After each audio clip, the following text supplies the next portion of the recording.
Contohnya terakhir aja kita lihat lawan Arab Saudi, kita punya peluang sebetulnya. Banyak. Hanya waktu itu Sintayong itu menerapkan pola yang selalu setelah menyerang terus bertahan. Lebih banyak zona marking namanya, kan seperti itu. Yang akhirnya peluang untuk mencetak golnya itu sangat minim.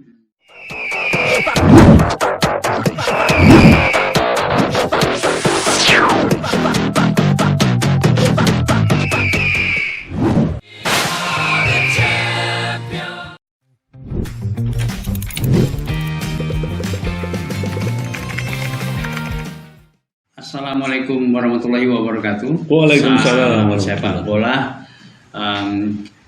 Kali ini bincang-bincang sepak bola kita dengan legenda timnas striker kita yang dulu saya tuh SD atau SMP ya saya nonton tuh ya tamu kita ini Dede Sulaiman. Dulu saya hanya menontonnya dari televisi. Nah sekarang bisa langsung dan saya ditemani oleh Laras Setirina Brosuari. Ya, baik, silakan Mbak Laras. Ya. Baik, publik tahun 80-an pasti mengenal Pak Dede Sulaiman ini. Ya, baik. Bang Dede, tolong dong Higli selama berkiprahnya di sepak bola, baik di klub ataupun timnas. Oke. Terima kasih Mbak Laras maupun Bung Pohan bahwa highlight untuk saya kenalkan dulu, saya Dede Sulaiman, main di timnas mulai tahun 75 sampai 85. Awal cerita berarti 10 tahun saya di timnas. Berapa caps itu? 10 tahun di cap, mungkin karena dulu kan tidak ada data ya.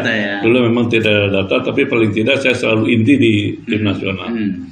Jadi awalnya saya itu masuk di klub, pemiliknya adalah Auri Punya, yaitu klubnya namanya Klub Angkasa. Home base-nya ada di Halim. Tetapi kita untuk secara kompetisi nasional kita masuknya di Persija. Karena waktu itu masih amatir ya, masih amatir, perserikatan. Nah, saya main di Klub Angkasa, klubnya. Lantas untuk Persijanya saya waktu itu tahun 74 sudah membela tim Persija Jakarta. Sampai berapa? Waktu itu Suratin Cup ya. Suratin Cup. Saya membela Suratin Cup Persija. Waktu itu tahun 74 saya juara Persija situ. Setelah itu dengan perjalanan yang panjang seperti itu tahun 74 sampai 79. Karena waktu itu beralih dari tahun 74 ke 79 itu 79 ada Galatama namanya. Galatama di situ Liga Sepak Bola Utama. Saya pindah masuk ke Indonesia Muda.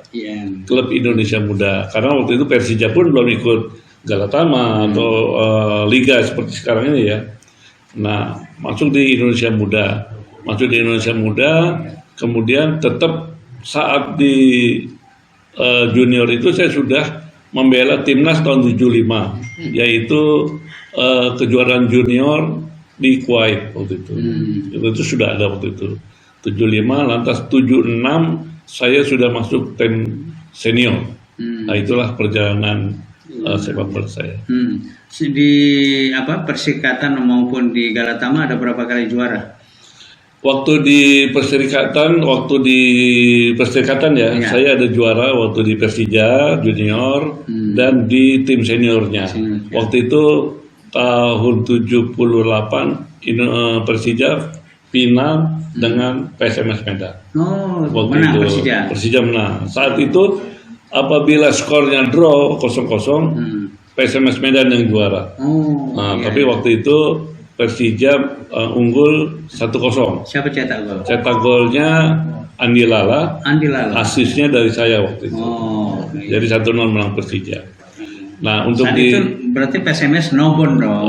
Zaman Nobon ada Parlin, Kopi Klubis penjaga gawangnya seperti itu. Nah, itulah perjalanan di perserikatan. Kalau timnas? Untuk di Galatama itu IM ranking ketiga. Selalu ranking ketiga. Liga Galatama waktu itu ya, seperti itu. Dimas Wahab ya bosnya? Bos Dimas Wahab. Lantas belum pernah ya IM juara ya? Belum pernah. Dia hanya ranking ketiga. Pertama itu pernah Warna Agung pernah juara. Lantas Niak Mitra pernah juara. Abang di sana. Iya, tapi yang di 3 besar itu selalu Jakarta, Warna Agung, IM maupun Niak Mitra waktu itu. Iya. Nah, kalau di timnas? Di timnas itu waktu itu saya SEA Games 79. Iya. SEA Games 79 kita dapat perak waktu itu. Final dengan Malaysia. Malaysia yang juara waktu itu, kita runner-up-nya. Siapa pelatihnya? Pelatihnya Will Cooper waktu itu. Will Cooper. Oke. Nah, untuk di timnas pun prestasi yang paling terkesan saya yaitu adalah saat pra Piala Dunia tahun 85 pertandingannya, tetapi Piala Dunia 86 di Meksiko. Itu adalah yang tim yang paling masuk, hampir masuk. Tim yang terkesan untuk pelatihnya waktu itu Sinyo Aliandu, ada Salmon Nasution dan Berce Matula Perwan. Nah, kalau cerita sekarang yang sedang bergulir untuk 2026 dibanding yang skuad saya tahun 85 itu hampir mirip-mirip sebetulnya. Hampir mirip, peluangnya ada waktu itu. Yang mana di saat itu Asia itu jatahnya hanya 2.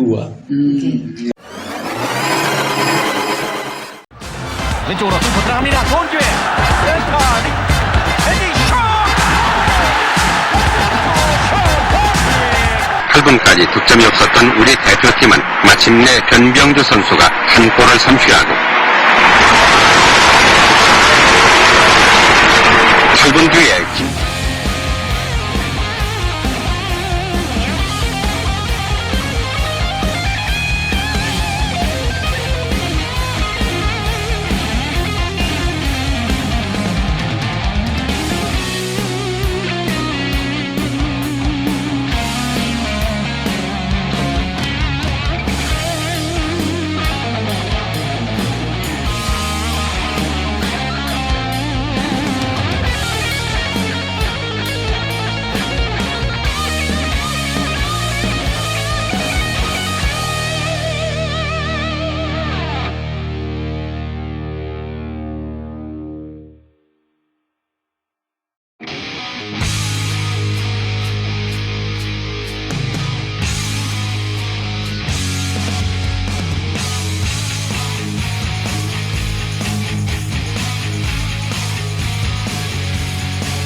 Kalau sekarang kan kurang lebih 7 ya. 7 masuk dong kita. Sekarang kalau dulu seperti itu sistemnya, kita masuk. Karena apa? Kita kan sudah juara grup.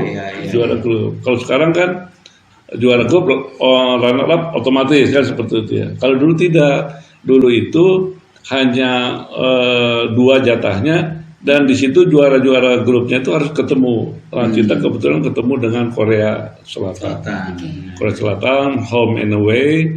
Kita kalah dengan Korea Selatan, tapi saya waktu di Jakarta saya buat gol untuk Indonesia. Itu skor kita waktu di sini kita 4-1. Kita kalah 4-1 ya. Kalah 4-1. Baik, Bang Dede, bagaimana formasi lini depan timnas senior saat ini? Ya. Apakah sudah memadai untuk mengoleksi banyak gol? Ya. Saya memang mengamati khusus pemain-pemain depan. Pemain depan kita ya, yang sekarang ini di tim senior itu ada mulai dari naturalisasi. Mulai dari naturalisasi ada Rafael Strike.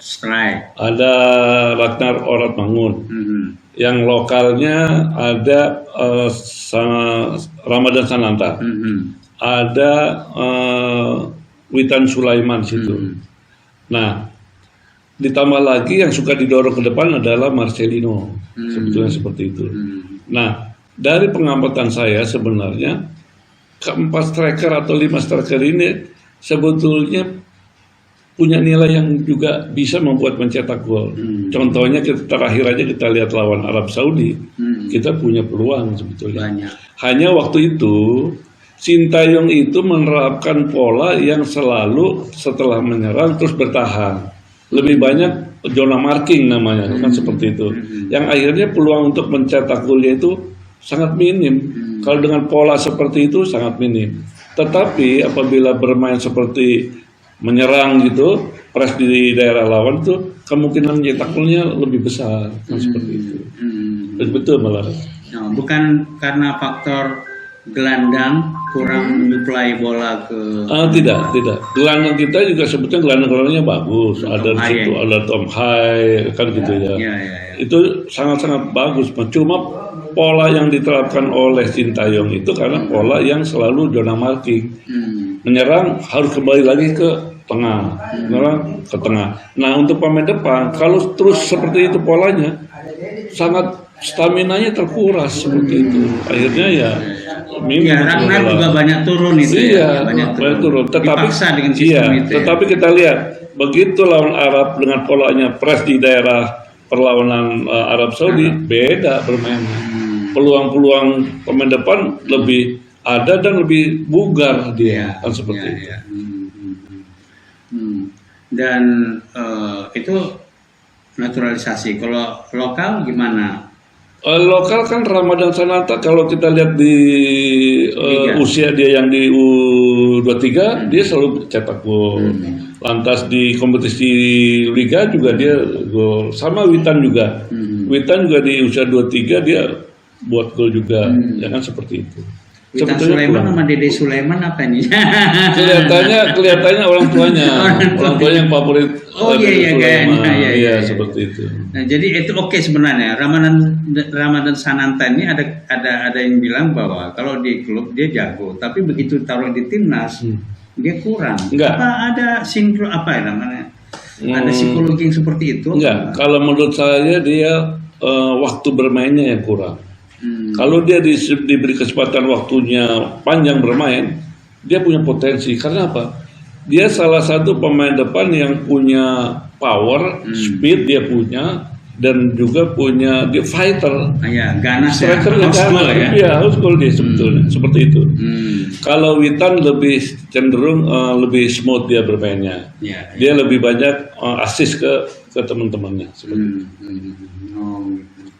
Dan mungkin si Ramadan Sananta itu kalau istilahnya itu striker murni ya, dia lebih pas ya. Dia striker murni, betul. Dan bermain, tapi dia rajin anaknya untuk membuka ke kiri maupun ke kanan seperti itu. Tipe striker itu ada dua.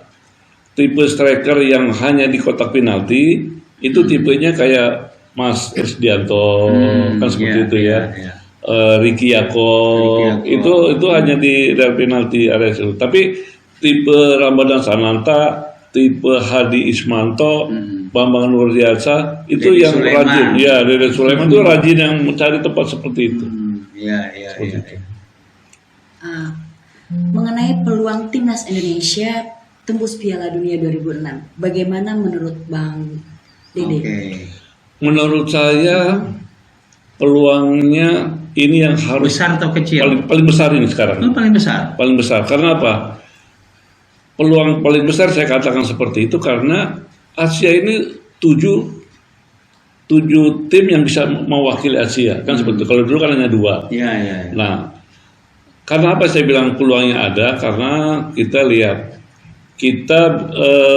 poinnya memang dengan Australia itu hanya 1. Australia 7 kita 6 kan selisihnya kan seperti itu ya, Mbak Laras ya. Nah lantas untuk peluangnya saya rasa kita punya peluang yang sangat besar karena apa?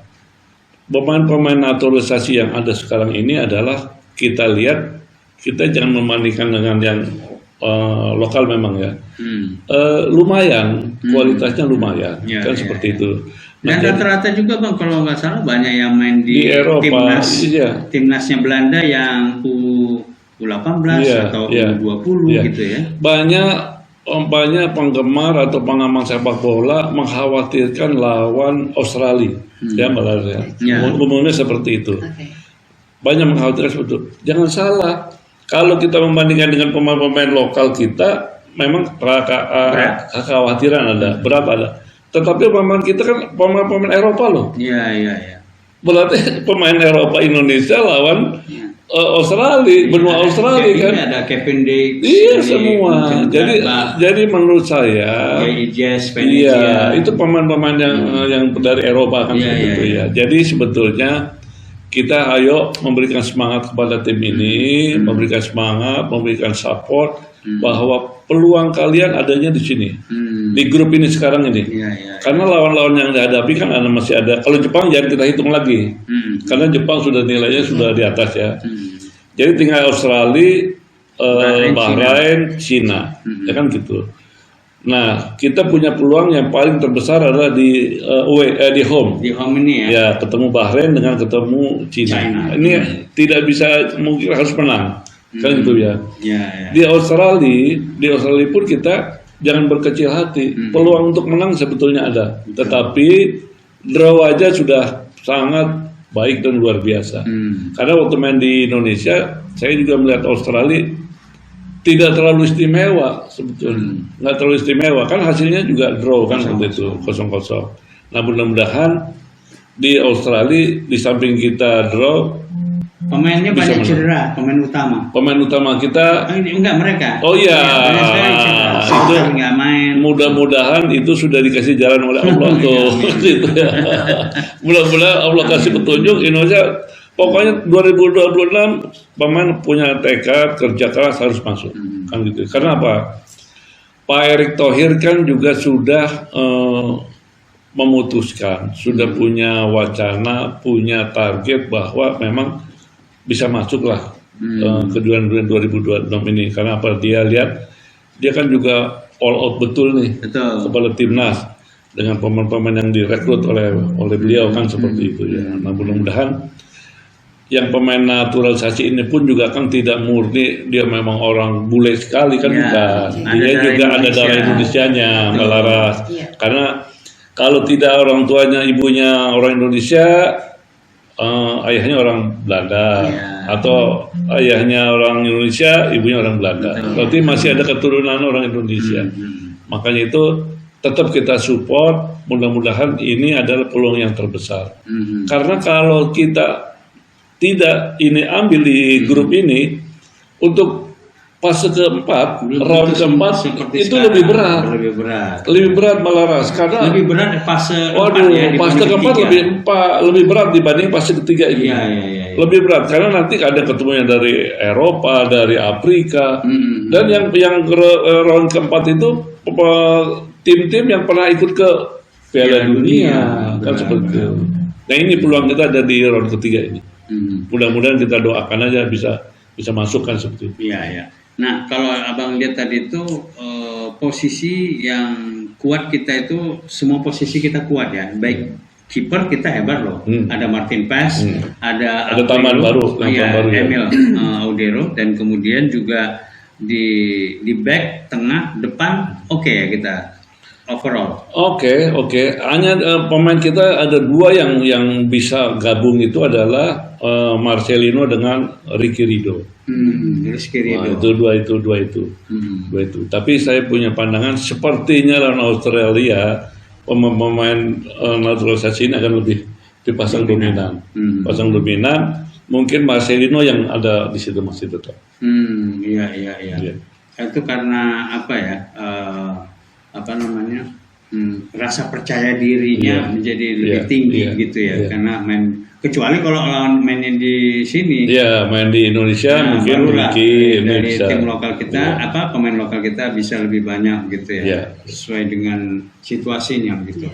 Kalau dari Patrick Kluivert dia kan striker ya bang, legend juga ya. Kalau untuk di level di Ajax ataupun di Barcelona gitu kan dia legend kita bilang. Di timnas Belanda juga legend.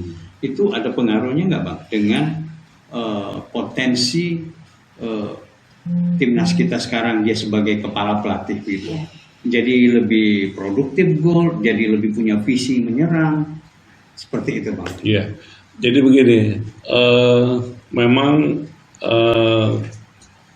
Patrick Kluivert ini adalah, kita tahu kalau di dalam sepak bolanya kita tahu dia legend juga, dia juga seorang striker yang tajam kan seperti itu ya, dan bermain di beberapa klub yang bukan kaleng-kaleng kan gitu, seperti itu ya. Nah jadi dengan adanya Kluivert ini pasti ada suatu perubahan permainan. Permainan di mana yang dulu Sintayong adalah zona marking terus, kalau ini sepertinya lebih cenderung agak menyerang karena tipikal permainan Belanda itu adalah seperti itu. Total footballnya bisa jalan, tapi sepertinya dengan adanya Kluivert ini dia akan bermain secara menyerang dan juga dia punya rasa. Rasanya apa itu?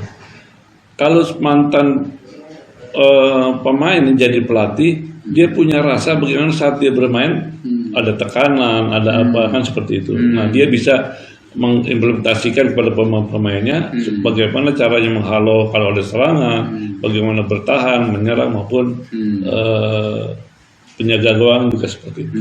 Ya. Baik. Ya, ada Pak Melaras? Cukup. Ya.